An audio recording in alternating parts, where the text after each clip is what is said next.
to have taken their first flights just months, if not weeks prior to their big reveal, and if true, that would indicate that they're still several years behind the US on the basis of simple airworthiness. That's without knowing whether China has produced working versions of any of the requisite technologies for a next-generation aircraft, and it's here that the more important competition is probably taking place. Let's say that the reporting about these Chinese aircraft is wrong, and that they actually took their first flight 6 full years ago, multiple years ahead of the NGAD prototypes. If that's true, then it's very impressive. But if the AI systems, the data fusion technology, the battlefield command and control capabilities, and the other onboard systems are a decade behind what the US is producing, then the only advantage China actually has is that it's got a cool-looking flying machine. I mean, it's not nothing, but it's not a meaningful advantage in the overall race to new fighter technology. Of course, the opposite could also be true, and China could be leaps and bounds ahead of America technologically. There is just no way to know, since neither nation appears eager to publish a full breakdown on their cutting-edge fighter technology. It's disappointing, we know. One lingering open question around these Chinese aircraft actually has more to do with the NGAD than the Chinese aircraft themselves, specifically the question of America's response. The potential rethink of the NGAD program had some to do with technology and development concerns, but a lot more to do with budgetary constraints that, if erased with a magic wand tomorrow, could clear the way to a much more rapid pace for the program.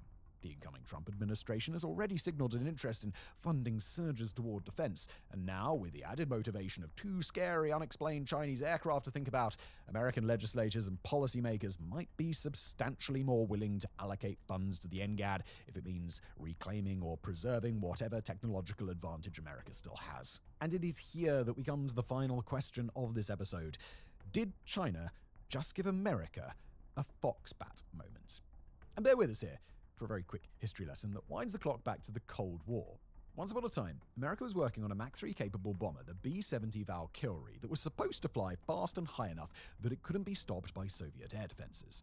While it was in development, Soviet air defenses got better, to the point that flying high and fast without stealth might not be enough. But the Soviets were hard at work on more than just static air defenses. America learned about a new plane that was under development, purportedly fast and powerful enough to intercept the Valkyrie and shoot it down.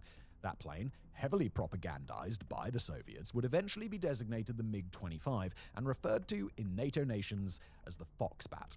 Now, in reality, the Foxbat wasn't quite as impressive as it was made out to be, but America didn't know that at the time. Instead, America was reacting to what they thought was going to be an absolutely terrifying aircraft to stand against, and in response, they produced what's widely hailed as the greatest combat aircraft of its generation, the F-15 Eagle.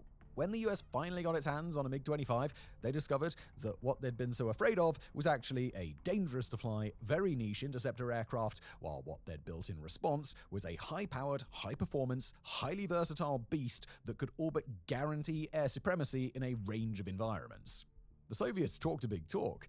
America took the Soviets at their word, and in the end, America produced something far more impressive than the Soviet aircraft ever was. So, fast forward again to today, and we'll ask it again.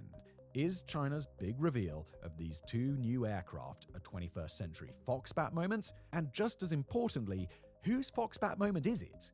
Is this a moment when the United States, caught off guard by flying machines that could be anything from empty shells to production-ready 6th-gen fighters, goes into overdrive and responds with an aircraft to beat the most dangerous possible version of these planes? Or have we witnessed the conclusion of an effort in China that might have started with a Foxbat moment long ago, seeing advanced American fighters and realizing that it was of the utmost importance to catch up? Perhaps when this story is told in the history books, it'll be clear that neither nation saw this as a Foxbat moment in reality, but more likely, they both did. And when you have 2 global powers scrambling at breakneck speeds to respond and counter technological capabilities that each fear the other is developing, you have an arms race.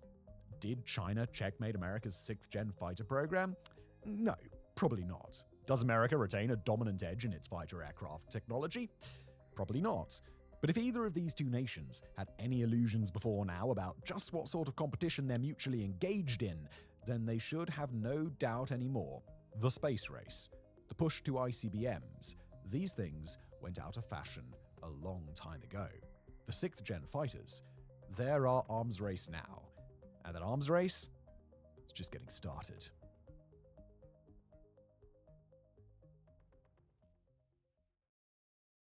When it comes to air power, America is unmatched. The world's largest and most potent air force by a wide margin is the Air Force of the United States. The runner-up? Well, that's the Navy of the United States. Ranking in the global top 10 by number of military aircraft are also the United States Army and the United States Marine Corps. America's newest fighter aircraft are hyper-advanced and functionally invisible to their adversaries. Its tried-and-true workhorse fighters are among the very best in the world. Its bomber fleet can do things no other bomber fleet on Earth can accomplish, and its ability to move cargo, to refuel entire air fleets in flight, and to maintain awareness of an entire battlescape are all without compare on the global stage. But American air power isn't just formidable. American air power is changing. The reasons are complex, ranging from new acquisitions of unbelievably sophisticated technology to real-world constraints like budgeting and strategy to the new demands of the shifting modern battlefield. It's an approach that promises to rewrite the way America fights its air wars, redefine the meaning of American air supremacy, and pioneer a strategic approach not just to 2020's air wars, but to air wars across the entire 21st century. This video is brought to you by War Thunder, the